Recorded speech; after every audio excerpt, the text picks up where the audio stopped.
My dear students. विद्यार्थी मित्रो, आज आपण एक्सरसाइज 2.2 मधला क्वेश्चन नंबर 5 आणि 6 पाहणार आहोत. मॅट्रिसेस या चॅप्टर मध्ये आपण एक्सरसाइज 2.1, 2.2 आणि 2.3 असे तीन एक्सरसाइज आहेत. त्यापैकी पहिले दोन एक्सरसाइज जे आहेत ते एलिमेंटरी ट्रान्सफॉर्मेशन आणि इन्व्हर्स फाइंड आउट करायचे याच्यावरती आहेत. हे इन्व्हर्सचे एक्झाम्पल पाहत असताना आपण पाठीमागच्या लेक्चरला आपण elementary transformation inverse find out करायचे जे त्या ठिकाणी थिअरॉटिकली मेथड पाहिलेली होती आणि ऍडजंट मेथडनं कशा पद्धतीने इन्व्हर्स काढायचा असतो तेही आपण त्या ठिकाणी पाहिलेलं होतं. आज आपण त्याच्यावरची एक्सरसाइज 2.2 मधली एक्झाम्पल्स पाहणार आहोत. तर याच लेक्चरच्या अगोदरचं जे लेक्चर होतं आपलं त्यामध्ये एक्सरसाइज 2.2 मधले क्वेश्चन नंबर 1, 2, 3 आणि 4 हे चारही क्वेश्चन्स आपण खूप चांगल्या पद्धतीने घेतलेले आहेत आणि ते तुम्हाला चांगले अंडरस्टँड झाले असतीलच. आता आपण क्वेश्चन नंबर 5 आणि क्वेश्चन नंबर 6 असे दोन क्वेश्चन्स आपण आजच्या लेक्चरमध्ये पाहणार आहोत. हे जे दोन्ही क्वेश्चन्स आहेत ना, हे दोन्ही क्वेश्चन्स आपले त्या ठिकाणी इन्व्हर्स फाइंड आउट करण्याचे मेथड्स आहेत. मग त्यामध्ये तुम्हाला एलिमेंटरी ट्रान्सफॉर्मेशन इन्व्हर्स काढायचे एक्झाम्पल असतील किंवा त्या ठिकाणी ऍडजॉइंट मेथडनं इन्व्हर्स काढायचे एक्झाम्पल्स असतील. ठीक आहे, पाहूया आपण कशा पद्धतीने ते आपले एक्झाम्पल सॉल्व्ह करता येतील. ठीक आहे, तर चला क्वेश्चन नंबर 5 काय दिले पहा. Find the inverse of the following matrices by adjoint method. आता ऍडजॉइंट मेथडनं हा इन्व्हर्स फाइंड आउट करायचे एक्झाम्पल्स आहेत. काय इथं सोल्युशन मध्ये आपल्याला काय लिहिता येईल पहा. आपण आन्सर मध्ये दिलेल्या एक्झाम्पलला सुरुवातीला काय करायचं, let A is equal to दिलेला मॅट्रिक्स जो आहे तो मॅट्रिक्स आपण त्या पद्धतीने तिथे रिप्रेझेंट करूया. Okay, here we consider let A is equal to दिलेला मॅट्रिक्स काय आहे पहा, -1, 5, -3 आणि 2. ओके, हा मॅट्रिक्स आपण त्या ठिकाणी त्याला नाव दिलं ए इज इक्वल टू. आता ऍडजॉइंट मेथड आपल्याला माहिती आहे की ऍडजॉइंट मेथडने इन्व्हर्स काढायचा म्हणजे काय करावं लागतं, तर त्याचा डिटर्मिनंट सुरुवातीला आपण डिफाईन करायचा. ते डिटर्मिनंट काढल्यानंतर आपल्याला त्या ठिकाणी त्याचे कोफॅक्टर मॅट्रिक्स आणि ऍडजॉइंट अशा पद्धतीने आपल्याला ते फाइंड आउट करायचे. मग त्यासाठी आधी सुरुवातीला आपण डिटर्मिनंट काढून ठेवूया. Therefore we can write here determinant of A is equal to determinant of -1, 5, -3 आणि 2 हे आपण त्या ठिकाणी लिहायचं. That is nothing but simplify this determinant. We can write here -2 - becomes +15. Okay, and we get determinant is 13. Okay, this is the determinant of A. ही value direct आपण शेवटी definition मध्ये ठेवणार आहे. Determinant of A is equal to 13. Okay, ही value आपल्याला पुढे त्या ठिकाणी सर्वात शेवटी इन्व्हर्सची डेफिनेशन जी आहे 1 upon determinant of A into adjoint of A, त्यामध्ये आपण ही व्हॅल्यू त्या ठिकाणी पुटअप करायची. ओके, ठीक आहे. आता पुढे डिटर्मिनंट काढल्यानंतर आपल्याला ऍडजॉइंट मेथडने इन्व्हर्स काढायचं आहे म्हणजे त्यासाठी आपल्याला प्रत्येक एलिमेंटचे कोफॅक्टर्स फाइंड आउट करावं लागतात. मग आपण तिथे डिफाइन करूया. Now to find the cofactors,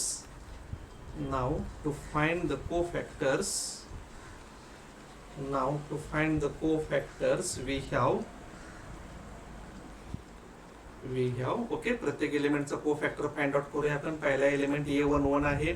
आपण direct cofactor capital A11 is equal to direct define केला तरी चालेल -1 + 1 इनटू काय असणार आहे तर 1 पोझिशनचा जो एलिमेंट आहे ज्या रो मध्ये आणि ज्या कॉलम मध्ये आहे ते त्या ठिकाणी आपण इलिमिनेट करायचं, काढून टाकायचं, डिलीट करायचं. राहिलेला जो एलिमेंट आहे पहा, रो आणि कॉलम डिलीट केल्यानंतर राहिलेला जो एलिमेंट आहे तो 2 आहे. तो आपण त्या ठिकाणी इथे लिहायचा. दॅट इज इनटू 2 आणि -1 1 + 1 is nothing but 2 which is even number and therefore it's value is the same as it is. म्हणजे काय मिळालं आपल्याला, पहिल्या एलिमेंटचा कोफॅक्टर 2. आता दुसरा एलिमेंट फाइंड आउट करू आपण. त्याचा कोफॅक्टर 1 2 पोझिशनचा एलिमेंट आहे आणि therefore we can write here -1 + 2 into. मग फर्स्ट रो आणि सेकंड कॉलम जर आपण इलिमिनेट केला तर राहिलं काय तिथं, फर्स्ट रो आणि सेकंड कॉलम तर राहिलं -3. हे कंसात व्हॅल्यू ठेवायची निगेटिव्ह असल्यामुळं किंवा प्रत्येक व्हॅल्यू ठेवली तरी चालते कारण इथे इंटू आहे आणि इंटू आहे म्हणून ते कंसात टाकायचं. कारण -1/3 ऑड नंबर आहे म्हणजे त्याची व्हॅल्यू -1 असते आणि -1 जर व्हॅल्यू असेल तर त्याची -1 इंटू -3 त्या ठिकाणी फक्त साइन चेंज होतं, that is 3. Okay, then next A21 position second row. आता खालच्या रोला यायचं आपण.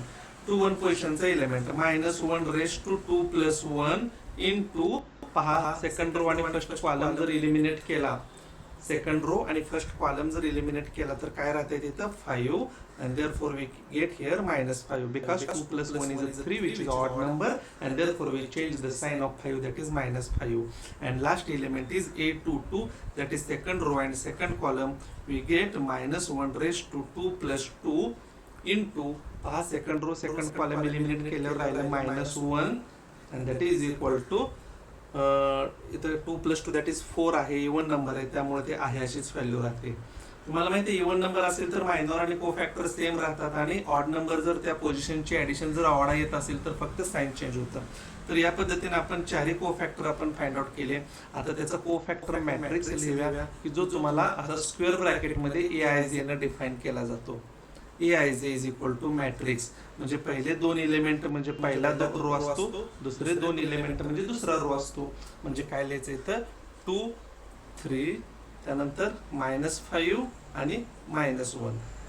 ओके, हा झाला कोफॅक्टर मॅट्रिक्स. आणि कोफॅक्टर मॅट्रिक्सचा ऍडजॉइंट जो असतो, ऍडजॉइंट आपण पहा कशा पद्धतीने आपण लिहिणार आहे. जो ऍडजॉइंट म्हणजे transpose of the cofactor matrix which is symbolically defined as therefore adjoint of A is equal to इथे मी डेफिनेशन लिहितो AIJ ट्रान्सपोज म्हणजे AIJ हा स्क्वेअर ब्रॅकेट म्हणजे याचा अर्थ काय असतो तो कोफॅक्टर मॅट्रिक्स असतो आणि त्याचा ट्रान्सपोज म्हणजे रो आणि कॉलमच्या आदला बदल. तुम्ही डायरेक्ट तो मॅट्रिक्स लिहिला तरी असा चालतो. जो पहिला रो आहे तो पहिला कॉलम करायचा, जो दुसरा रो आहे तो दुसरा कॉलम करायचा. -5 -1 हा काय झाला ऍडजॉइंट ऑफ ए. ओके, हा ऍडजॉइंट ऑफ ए. आणि आपल्याला इनव्हर्स विचारलंय झालं. आता डेफिनेशन लिहायची. therefore we know by definition काय लिहिता येईल आपल्याला A inverse is equal to definition लिहायची. आपण पाठीमागच्या थेरी लेक्चर मध्ये डेफिनेशन पाहिलेलीच आहे. काय डेफिनेशन आहे 1 upon determinant of A into adjoint of A and we can write here 1 divided by 13 into तो मॅट्रिक्स आहे असाच कोणता 2 -5 3 -1 जो adjoint आहे तो. we get the required inverse. therefore we get A inverse is equal to 1/13 2 -5 3 -1. 13 आतमध्ये प्रत्येक एलिमेंटला divide केलं तरी चालतं, आहे असं आन्सर ठेवलं तरी चालतं. We get the required answer. Okay, समजलं? Write down this now. आपण ते टॅली पण करू शकतो रो आणि कॉलमना. त्याचा डिटर्मिनंटनं एक ऍडजस्टमेंट तुम्हाला माहिती आहे, शॉर्टकट माहिती आहे. डायगोनल एलिमेंटची आदला बदल करायची, नॉन डायगोनल एलिमेंटची चिन्ह बदलायची. जो दिलेला मॅट्रिक्स आहे पहा, दिलेला जो मॅट्रिक्स आहे ते डायगोनल एलिमेंट्स असतात. हे त्या डायगोनल एलिमेंटला काय करायचं फक्त आदला बदल. -1 2 असेल तर इथे आन्सर मध्ये 2 -1 होतं. आन्सर मध्ये 2 -1. तुम्हाला हे टेक्निक मी सांगितलेलंच आहे, अजून एकदा इथे कन्फर्म करतोय. आणि नॉन डायगोनल एलिमेंट जे आहेत तेच ठेवायचे, फक्त चिन्ह बदलायचे. म्हणजे इथं 5 ला -5 होईल, आन्सर मध्ये इथं -3 असेल तर इथं +3 होईल. या ठिकाणी +3 होतं. हे त्या ठिकाणी त्याची ऍडजस्टमेंट. आणि 1 upon डिटर्मिनंट जो डिटर्मिनंट आहे -2 + 15 दॅट इज 13 त्याने डिवाइड करायचं. This is the correct answer. Okay, now we take the second example. आता त्यामध्येच पहा find the inverse of the following matrices by the adjoint method. Same example 2 नंबरचं दिले, 2/2 च दिलेलं आहे. आपण त्या ठिकाणी सॉल्व्ह करू शकतो. We can write here let A is equal to दिलेला matrix. Okay, 2 -2 4 3. therefore determinant of A is equal to determinant of 2 -2 4 3. okay, simplify this. We get here 6 + 8 that is 14. बरोबर आहे. 3 2 6 वजा 8 म्हणजे डायरेक्ट मी अधिक 8 लिहिलं. 6 अधिक 8 बरोबर 14. आता कोफॅक्टर्स फाइंड आउट करूया. To find cofactors we have A11 is equal to -1 raised to 1 + 1 into first row आणि फर्स्ट कॉलम इलिमिनेट केल्यावरती काय राहिलं 3 and therefore we get A11 is nothing but 3. Second A12 is nothing but -1 raised to 1 + 2. आता 1 2 लिहिले म्हणजे first row आणि second column eliminate करायचा. राहिलं काय इथं 4. ओके, फर्स्ट रो आणि सेकंड कॉलम इलिमिनेट केल्यावर पण इथं साइन चेंज होणार कारण 1 + 2 = 3. ऑड नंबर असेल तर साइन चेंज होतं. त्यानंतर A21 second row first column केला तर परत तेच आलं 2 + 1 म्हणजे ऑड नंबर येते. पण सेकंड रो आणि फर्स्ट कॉलम इलिमिनेट केल्यावर इथं -2 येतं. आणि म्हणजे याचं साइन चेंज होईल 2 आणि लास्ट एलिमेंटचा कोफॅक्टर A22 पोझिशनचा कोफॅक्टर काय येणार -1/2 + 2 इंटू काय येणार पहा -1/2 + 2 into S second row second column that is 2 and therefore we get 2. तर या पद्धतीने आपल्याला कोफॅक्टर्स फाइंड आउट केले and therefore cofactor matrix we denoted by capital Aij in rectangular bracket which is nothing but the matrix of cofactors and therefore 3 - 4 2 2. हा पहिले दोन element म्हणजे पहिला रो दुसरे दोन एलिमेंट म्हणजे दुसरा रो आणि मग याचा ऍडजॉइंट काय लिहितो आपण therefore by definition adjoint is nothing but the transpose of cofactor matrix आणि ट्रान्सपोज कसा असतो तर रो आणि कॉलमच्या आदला बदल म्हणजे पहिला रो असेल तो पहिला कॉलम दुसरा रो असेल तो दुसरा column this is adjoint matrix and therefore by definition we can write here A inverse is equal to 1 determinant of A into adjoint of A आणि यामध्ये फक्त करस्पॉन्डिंग व्हॅल्यू पुट करा डिटर्मिनंट आपण 14 वरती काढून ठेवलेलाच आहे आणि इथे त्याचा ऍडजॉइंट लिहायचा 3 2 - 4 2 we get the required answer okay तर हे 2 नंबरचं पण एक्झाम्पल आपण या पद्धतीने सॉल्व्ह केलेलं आहे 2/2 ची 2 एक्झाम्पल्स इथे दिलेली होती 2 एक्झाम्पल आपण त्या ठिकाणी सॉल्व्ह केले राईट डाऊन दिस आता त्यानंतरचं आपण पुढचं एक्झाम्पल पहा 3/3 चं थर्ड एक्झाम्पल दिलेले क्वेश्चन 5 मध्ये 4 एक्झाम्पल आणि क्वेश्चन 6 मध्ये पण आपल्याला एक्झाम्पल दिले ते आपण elementary row transformation find out करू इथे आपण आता स्पेशली मेन्शन केले ऍडजॉइंट मेथड आणि त्यामुळे आपण त्या ठिकाणी ते एक्झाम्पल्स तसं सॉल्व्ह करता येईल आपल्याला ठीक आहे चला सोल्युशन मध्ये पहा कशा पद्धतीने लिहिता येईल आपल्याला okay let A is equal to 3/3 चं एक एक्झाम्पल देतो पुढचं आपल्याला चौथं 3/3 चं सेम एक्झाम्पल होमवर्क साठी ठेवता येईल मला खात्री आहे तुम्ही निश्चितपणे ते सोडवू शकता ठीक आहे चला पाहूया आपण A इज इक्वल टू दिलेला मॅट्रिक्स आहे असा लिहा 1 0 0 3 3 0 आणि 5 2 - 1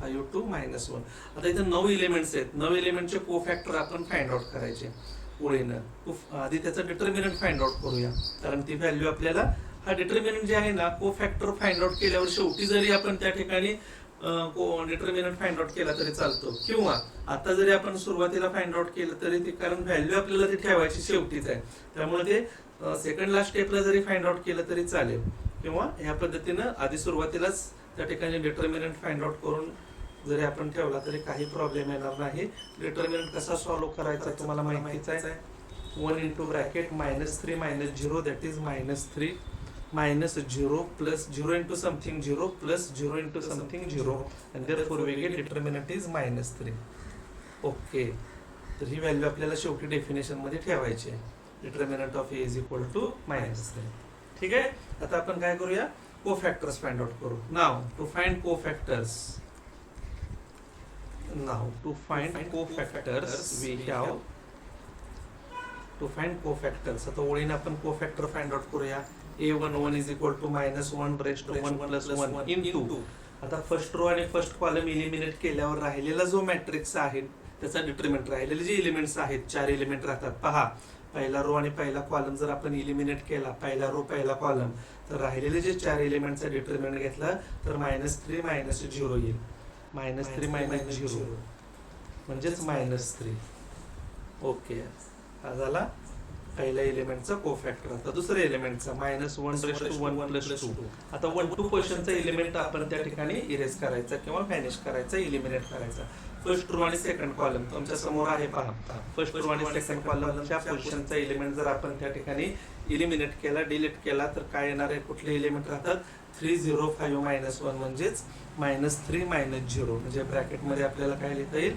-3 - 0 ओके कारण सेम त्याच पद्धतीने सेकंड कॉलम एलिमिनेट केला पण इथं काय होईल -3 - 0 म्हणजे -3 पण इथं -1/3 ऑड नंबर येते त्यामुळे याची डायरेक्ट व्हॅल्यू आपण काय लिहूया 3 पुढचा एलिमेंट पाहावं A13 पोझिशन -1/1 + 3 इंटू ब्रॅकेट मध्ये म्हणजे डिटर्मिनंट मी सोडवूनच ती स्टेप लिहितोय आता फर्स्ट रो आणि थर्ड कॉलम सोडवा एलिमिनेट करायचा तुमच्या समोर आहे फर्स्ट रो आणि थर्ड कॉलम तुमच्या समोर आहे ते जर आपण इलिमिनेट केलं तर काय राहते पहा त्या ठिकाणी फर्स्ट रो आणि थर्ड कॉलम तर 3 3 5 2 त्याचा डिटर्मिनंट आपण सोडवलं तर 6 - 15 येईल बरोबर आहे 6 - 15 अँड दॅट इज -9.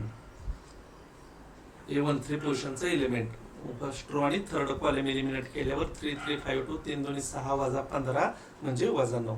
ओके, म्हणजे आपला पहिला रो त्या ठिकाणी डिफाईन लिहिता येईल आपल्याला कोफॅक्टर मॅट्रिक्स मध्ये.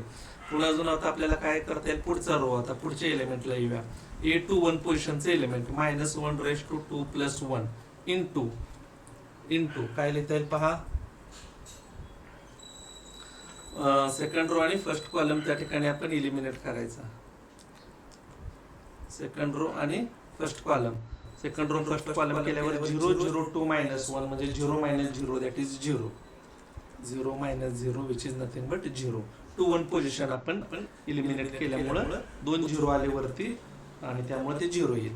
त्यानंतर A22 पोझिशन पहा, सेकंड रो आणि second column -1 + 2 into bracket 2 position म्हणजे मधला रो आणि मधला कॉलम, 4 कोपऱ्यातले 4 एलिमेंट राहतात. त्याचा जर तिरकस गुणाकार केला तर -1 - 0 होईल म्हणजेच -1 राहील. A23 position second row third column आपण बघा, सेकंड रो आणि थर्ड कॉलम तुमच्या लक्षात आला पाहिजे कुठं आहे तो. सेकंड रो आणि थर्ड कॉलम राहिले 4 element 1 0 5 2 cross multiplication 2 - 0 that is -2. कारण 2 + 3 5 होईल इथं, म्हणजे विषम संख्या येते त्यामुळे ह्याचं चिन्ह बदलेल. ओके, नेक्स्ट स्पेस सोडून जरी लिहिलं तरी चालतं, कारण म्हणजे आपल्याला हा परत सेकंड रो इथं म्हणता येईल कोफॅक्टर मॅट्रिक्सचा. आता शेवटचा थर्ड रो A31 हे डायरेक्ट जरी तुम्ही कोफॅक्टर मॅट्रिक्स लिहिलं तरी चालतं एक्झाम मध्ये, कारण एवढं त्याच्यावरती कमांड येतं प्रॅक्टिसनं. आणि त्यामुळं बिनधास्त तुम्ही डायरेक्ट कोफॅक्टर्स मॅट्रिक्स लिहिला तरी चालतो. ओके, कारण ह्या स्टेपला कशा आली ह्याला मार्क नाही, डायरेक्ट कोफॅक्टर मॅट्रिक्सच्या स्टेपला मार्क आहे आणि त्यामुळे तो यू कॅन राईट डेफिनेटली त्या पद्धतीने आपण लिहू शकतो. -1 + 3 + 1 पहा, थर्ड रो आणि फर्स्ट कॉलम इलिमिनेट केल्यावर 0 - 0 राहील विच इज 0, कारण 0 ला काही साईन नसतं प्लस मायनस. 3 2 पोझिशनचा element second last 3 + 2 third row आणि सेकंड कॉलम जर इलिमिनेट केलं तरी सुद्धा आपल्याला काय येणार इथं 0 - 0 विच इज 0 है ना, थर्ड रो आणि सेकंड कॉलम केल्यावरती.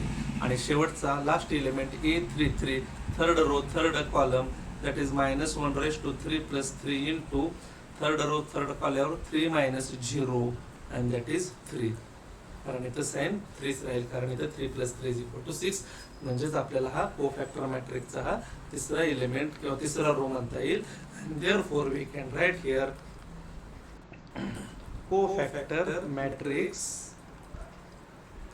इज Aij स्क्वेअर ब्रॅकेट मध्ये म्हणजे रेक्टँग्युलर ब्रॅकेट मध्ये पहिला रो -3 3 -9, दुसरा रो 0 -1 -2, तिसरा रो 0 0 3. ओके, हा झाला कोफॅक्टर मॅट्रिक्स. आता आपण adjoint and therefore adjoint of A is equal to, आता याचा ट्रान्सपोज घ्यायचा कोफॅक्टर मॅट्रिक्सचा, म्हणजे जो पहिला रो आहे तो पहिला कॉलम, दुसरा रो जो आहे तो दुसरा कॉलम आणि तिसरा रो जो आहे तो तिसरा कॉलम. ओके, तर हा आपला काय मिळाला, ऍडजॉइंट मिळाला.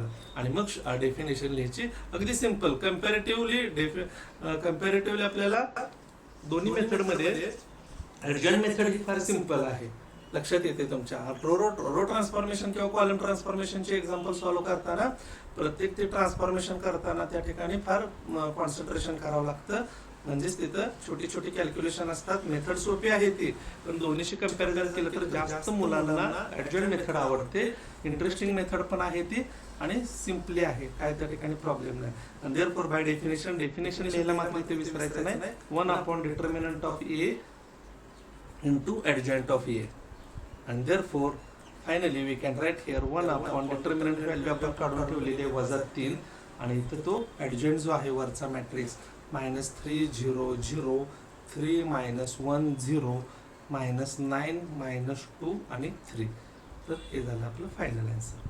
ओके, तुम्ही टॅली करू शकता. A into A inverse is equal to identity matrix असेगा. -3 आतमध्ये प्रत्येकाला जरी डिवाइड केलं तरी चालतं आहे, असं आन्सर ठेवलं तरी चालेल. Okay, this is the required answer. तर या पद्धतीने हे एक्झाम्पल तुमच्या लक्षात आलं असेल. सेम एक्झाम्पल आहे चौथं, तुम्ही हे सॉल्व्ह करू शकता आणि हे मी होमवर्कसाठी ठेवतो. ओके ठीक आहे. नेक्स्ट पहा आता क्वेश्चन नंबर 6 काय दिलेलं आहे, find the inverse of the following matrices. आता ऍक्च्युली इथं बाय युजिंग एलिमेंटरी ट्रान्सफॉर्मेशन वगैरे असं म्हणायला पाहिजे होतं. स्पेशली जेव्हा मेन्शनच केलं तरच आपण ते ट्रान्सफॉर्मेशन वापरू शकतो. काही ठिकाणी प्रिंटिंग मिस्टेक बॉक्स मध्ये आहे. आता पहिले क्वेश्चन 5 नंबरचा क्वेश्चन ऍडजंट मेथड आहे. आता आपण एलिमेंटरी ट्रान्सफॉर्मेशन हा क्वेश्चन आपण त्या ठिकाणी सॉल्व्ह करूया. शेवटचा क्वेश्चन आहे आणि या ठिकाणी ती एक्झाम्पल्स आपण सॉल्व्ह करूया. Okay solution. आता ज्यावेळेस हा इनव्हर्स आपल्याला फाइंड आउट करायचा आहे तो एक्झिस्ट होतो का नाही आपण पाहूया. प्रत्येक वेळेस पाहायलाच पाहिजे असं काय नाही. जेव्हा बोर्डला क्वेश्चन विचारला जातो तेव्हा त्या ठिकाणी ते डेफिनेटली त्याला इनव्हर्स असतोच. इनव्हर्स हा म्हणजे दिलेला मॅट्रिक्स हा इन्व्हर्टिबल असतो. इन्व्हर्टिबल मॅट्रिक्स म्हणजे तो नॉन सिंग्युलर असतो, म्हणजे त्याचा डिटर्मिनंट हा नॉन झिरो येतो आणि त्यामुळे आपल्याला त्या पद्धतीने ते डिफाइन करता येईल. तर दिलेल्या मॅट्रिक्सला आपण by procedure we can write here let A is equal to S common given matrix that is 1 2 2 -1 2 -1 हे आधी लिहिलं. त्याचा डिटर्मिनंट आपण लगेच इथं फाइंड आउट करूया, म्हणजे एक्झिस्ट होतो का नाही ते आपल्याला कळेल. नॉन झिरो व्हॅल्यू येते का पाहूया. 2 -1 त्या डिटर्मिनंटचा आपल्याला पुढे कुठेही वापर करायचा नाही. -1 -4 that is -5 which is not equal to 0 and therefore ए inverse exist. Okay which is not important. याला ह्या स्टेपला काय मार्क नाही आपल्या बोर्डाच्या अनालिसिस मध्ये. एक्झिस्ट होतोय का नाही, हा जर विचारलं इन्व्हर्टिबल आहे का नाही तर त्यावेळेस तुम्हाला ह्या स्टेपला मार्क आहे. हे आपण फक्त टॅली केलं की त्याचा नॉन झिरो आहे का, तो नॉन सिंग्युलर आहे का. ऍक्च्युअली आपली प्रोसिजर काय, दिलेला मॅट्रिक्स आपण नाव दिलं त्याला आणि मग आपण लिहिणार. Now first we write the given matrix. First we write the given matrix yes in the form A into A inverse is equal to I. Okay त्या फॉर्म मध्ये लिहायची ही प्रोसिजर आहे. म्हणजे 1 मार्क ह्या स्टेपला आपल्याला मिळतो. फक्त नुसतं त्या फॉर्म मध्ये जरी आपण लिहिला मॅट्रिक्स, दिलेला मॅट्रिक्स A आहे असाच into A inverse is equal to I for identity matrix of same order. 2x2 चा दिला असेल तर आयडेंटिटी मॅट्रिक्स आपण 2x2 चाच घ्यायचा. ओके अँड देअरफॉर आता काय प्रोसिजर आहे आपल्याला पहा. रो ट्रान्सफॉर्मेशन आपण एलिमेंटरी ट्रान्सफॉर्मेशन मध्ये रो ट्रान्सफॉर्मेशन इनव्हर्स काढतोय आपण.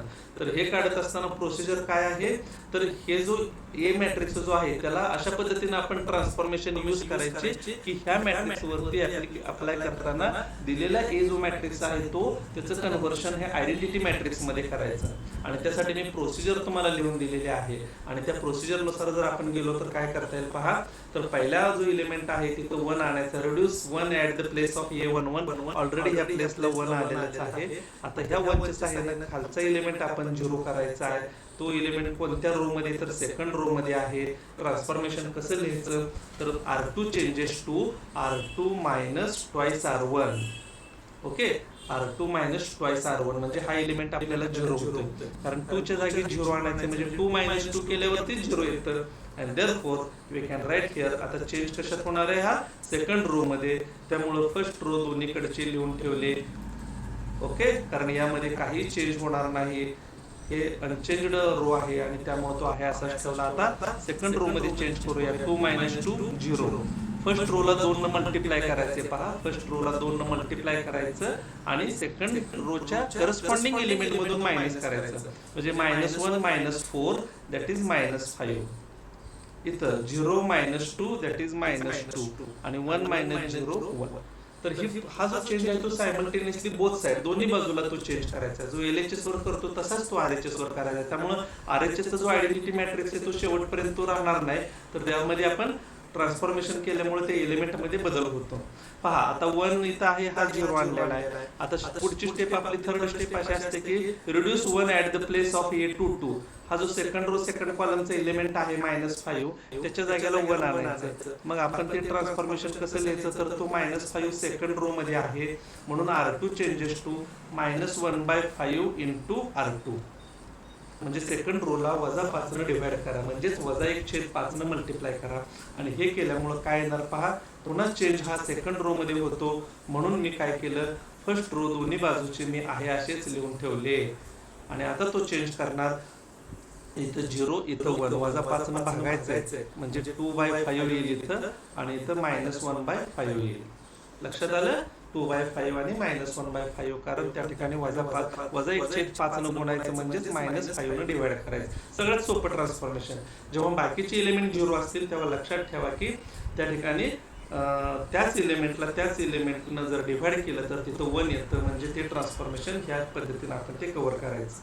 आणि आता शेवटची स्टेप, या 1च्या सहाय्यानं हा जो 1 2 पोझिशनचा एलिमेंट आहे 2 त्याला 0 आणायचं आणि मग ते ट्रान्सफॉर्मेशन कसं करायचं, तर तो 2 हा R1 मध्ये आहे म्हणून ट्रान्सफॉर्मेशन लिहिताना R1 changes to R1 - S common twice R2. Correct. R1 - twice R2. तर या पद्धतीनं आपण जर ते लिहिलं तर 2 - 2 0 मिळेल आणि मग तो चेंज दोन्ही बाजूला करताना R1 मध्ये चेंज आहे म्हणून R2 दोन्हीकडचा लिहिला into A inverse is equal to इकडचा पण R2 लिहिला 2/5 - 1/5. आणि आता आपण तो चेंज करूया. पहा, R1 - twice R2, 1 - 0 that is 1, 2 - 2 0. Second रोच्या एलिमेंटला 2 ने मल्टिप्लाय करायचे. पहा, सेकंड रोच्या एलिमेंटला 2 न मल्टिप्लाय करायचं आणि फर्स्ट रो मधून वजा करायचं. 2 - 2 0. आता 1 मायनस याला 2 न मल्टिप्लाय केल्यावर काय येणार आहे 4/5. मग आपण रफ जरी कॅल्क्युलेशन केलं 1 - 4/5 है ना, 1 - 4/5, कारण सेकंड रोला 2 न गुणल्यावर दोन्ही 4/5 होणार. 5 × 5 = 4 म्हणजे 1/5 येथे येईल. तसंच शेवटी 0 - 2/5 that is minus becomes plus 2/5 and therefore we get हा 1/5 बाहेर घेतलं तरी चालतं. राहिलं काय पहा 1 2 2 - 1 we get the required answer. आता हा 1 0 0 1 आला म्हणजे आयडेंटिटी मॅट्रिक्स आला, म्हणजे I × A इनव्हर्स आला. आणि आयडेंटिटी मॅट्रिक्सनं कुठल्याही मॅट्रिक्सला जर मल्टिप्लाय केलं तर काय राहतं, तोच मॅट्रिक्स म्हणजे A inverse is equal to 1/- 1/5 into 1 2 2 - 1. तर या पद्धतीने आपल्याला ते आन्सर टॅली करता येतं. समजलं? ओके. आणि आपण आन्सर जरी चेक करायचं म्हटलं तरी चालतं. 1 डिटर्मिनंट -5 येते मुळे इथले चिन्ह आतमधले आपण मायनस बाहेर घेतल्यावर मायनस आणि इथं प्लस होईल. आणि बघा, डायगोनल एलिमेंटच्या आदला बदल केल्यानंतर त्या ठिकाणी चिन्ह चेंज होतं आणि नॉन डायगोनल एलिमेंटचे साइन चेंज केले, कारण इथं -5 बाहेर घेतल्यामुळे आतमधले चिन्ह बदलतात. तर असंही तुम्ही टॅली करू शकता. We get the required answer. समजलं?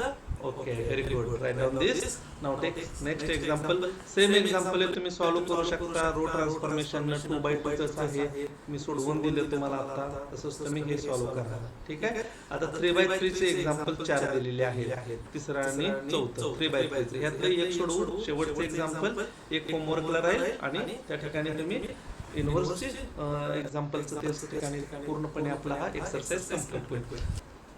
ठीक आहे. तर आता आपण क्वेश्चन नंबर 6 मधलं find the inverse of the following matrices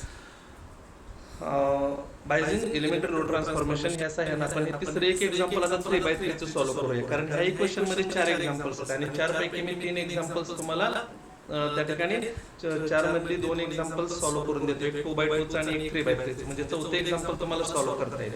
okay.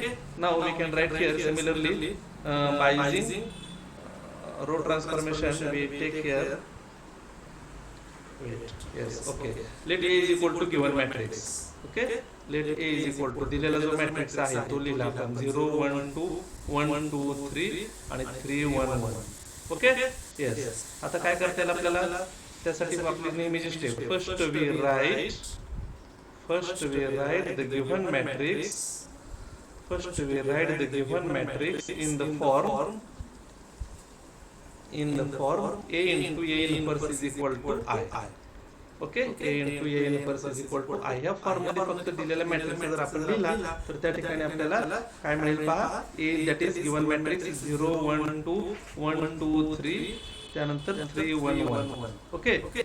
into A inverse as it is equal to identity matrix of same order, that is 1 0 0 0 1 0 and 0 0 1. Okay. ठीक आहे. आता काय करायचं आपल्याला प्रोसिजर नुसार 3/3 चा एलिमेंट जो मॅट्रिक्स आहे तो मॅट्रिक्सचं कन्व्हर्जन आयडेंटिटी मॅट्रिक्स मध्ये करायचं. त्यासाठी आपल्याला प्रॉपर ट्रान्सफॉर्मेशन त्या ठिकाणी अप्लाय करायचे आणि त्या प्रोसिजर नुसार जर आपण गेलं तर काय करायचे, reduce 1 at the place of A1 1. इथं 1 आणायचं आहे. मग पहिली स्टेप बघायचं, खाली कुठं 1 जर असेल तर सगळ्यात सोपं ट्रान्सफॉर्मेशन म्हणजे आदला बदल करणे आणि मग ते आपण ट्रान्सफॉर्मेशन कसं घेऊ शकतो, बाय R1 किंवा R1 इंटरचेंज R2. अगदी सिंपल ट्रान्सफॉर्मेशन म्हणजे पहिल्या आणि दुसऱ्या रोचे आदला बदल करणे. 1 2 3 0 1 2 आणि 3 1 1. अगदी सिंपल ट्रान्सफॉर्मेशन. फक्त दोन्ही बाजूला ते अप्लाय करायला मात्र विसरायचं नाही. पहिला रो जो आहे तो दोन्ही बाजूला काय करता येईल आपल्याला दुसरा, आणि दुसरा आहे तो पहिला. तर अशा पद्धतीनं ते ट्रान्सफॉर्मेशन मध्ये आपल्याला बदल करता येईल.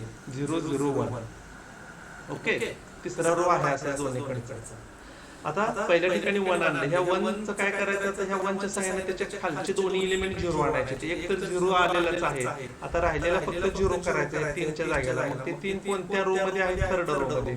म्हणून आपण ट्रान्सफॉर्मेशन लिहिताना असं लिहितो R3 मायनस साईज R1. आणि therefore we can write here change कशात होणार आहे, थर्ड रो मध्ये. त्यामुळे दोन्ही बाजूचे आपण R1 आणि R2 जर लिहून ठेवलं तर इट इज बेटर. इंटू ए इनपर सी इज इक्वल टू काय येणार पहा, 0 1 0 1 0 0 आणि 0 0 1. ओके, सॉरी, थर्ड मध्ये आपल्याला चेंज करायचं इथं दोन्हीकडे. तर या ठिकाणी हे जे एलिमेंट आहे ते एलिमेंट आपण तिथं चेंज होणार आहेत. काय होणार आहेत आपण पाहूया नंतर. R3 minus 3 R1, 3 minus 3 0. पहा इथं मल्टिप्लाय करायचे. फर्स्ट रोला 3 न गुणायचे आणि थर्ड रो मधून ते मायनस करायचे. म्हणताना थर्ड रोचा एलिमेंट आधी म्हणायचं. म्हणजे 1 मायनस 6 दॅट इज मायनस 5. त्यानंतर 1 मायनस 9 मायनस 8. कारण पहिल्या रोला आपण 3 न गुणतोय. 0 मायनस 0 इथे 0 चालेल. इथे 3 न गुणल्यावर काय येणार आहे पहा, 3 0 मायनस 3 आणि therefore here we get minus 3. इथं 1 मायनस 0 0 हा 0 राहिला. ओके, तर हे झालं आपलं R3 मायनस 3 R1 चं ट्रान्सफॉर्मेशन. आता पुढची स्टेप आहे की या ठिकाणी 1 आणा. 1 आलेलाच आहे. त्याच्या पुढची चौथी स्टेप अशी की ह्या 1 च्या सहाय्याने हे दोन एलिमेंट 0 करा. मग राहिलेले दोन एलिमेंट 0 करायचे. म्हणजे पहिला एलिमेंट 2 आहे तो R1 मध्ये, म्हणून R1 ला चेंज करायचं. R1 minus 2 R2. आणि त्याच वेळेला दुसरे ट्रान्सफॉर्मेशन ऍट द सेम स्टेपला जर आपण केलं तरी काही हरकत नाही. R3 मध्ये तो बदल होणार आहे. तर तो बदल काय होणार आहे, R3 प्लस 5 इंटू R2. आणि मग तो जर चेंज आपण इथे केला तर काय होणार पहा, R1 मध्ये बदल करू. दोन्हीकडचा R2 सेम राहील पहा. म्हणून मी R2 दोन्हीकडचं लिहून ठेवतो. कारण R1 आणि R3 मध्ये बदल आहे. त्यामुळं या ठिकाणी R1 R2 दोन्हीकडचा आहे असा राहिला. आता बदल करूया. R1 minus twice R2, 1 minus 0 1. Okay, 2 minus 2 0, 3 minus 4 minus 1. इथं 0 minus 2 minus 2, 1 minus 0 1, 0 minus 0 0.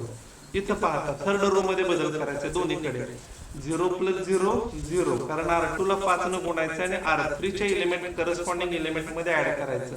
Minus 5 plus 5 0, minus 8 plus 10 2 है ना. 5 न 2 ला गुणल्यावर 10 ला वजा 8 अधिक 10 2. इकडं 0 प्लस 5 दॅट इज 5.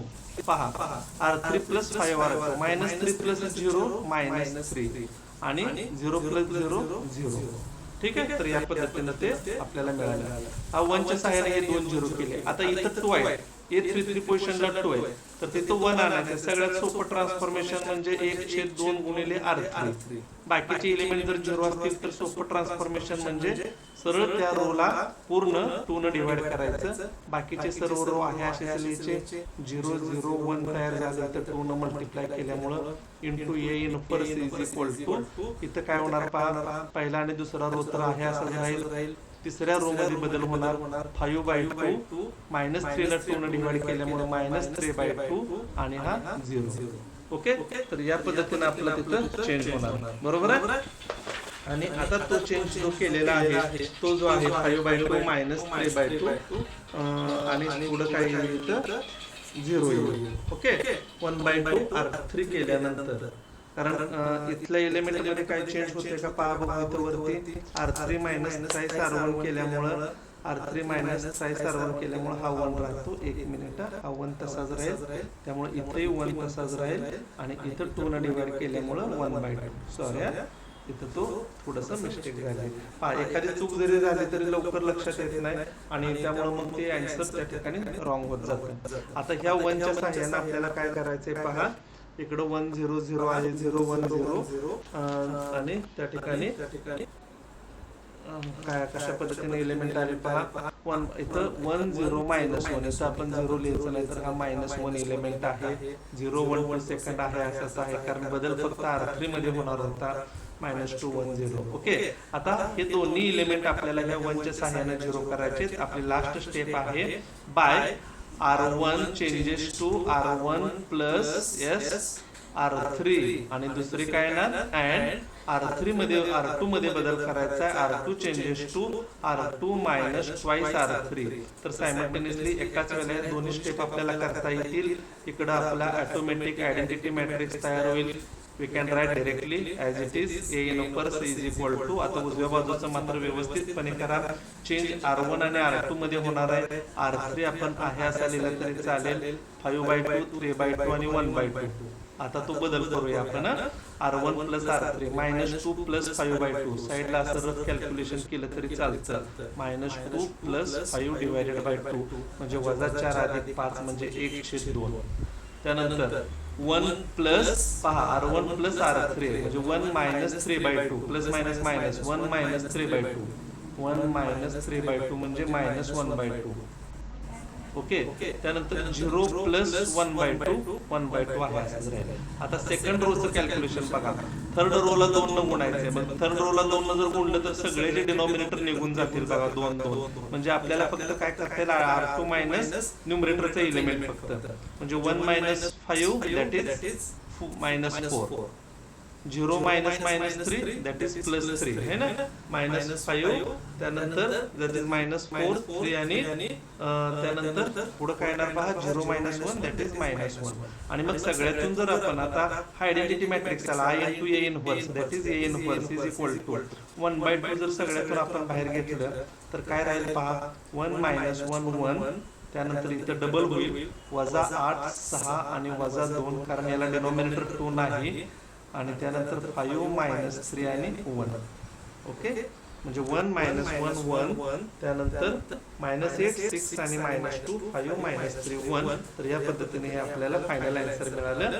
तर मला वाटतं की तुम्हाला एक्झाम्पल आपण सॉल्व्ह पण खूप सोडवून दिलेली होती आणि आता ह्या एक्झाम्पल एक्सरसाइज मध्ये सुद्धा एक एक्झाम्पल आपण सॉल्व्ह केलेले समजलं असेल. त्याच पद्धतीने चौथे एक्झाम्पल तुम्ही सॉल्व्ह करा.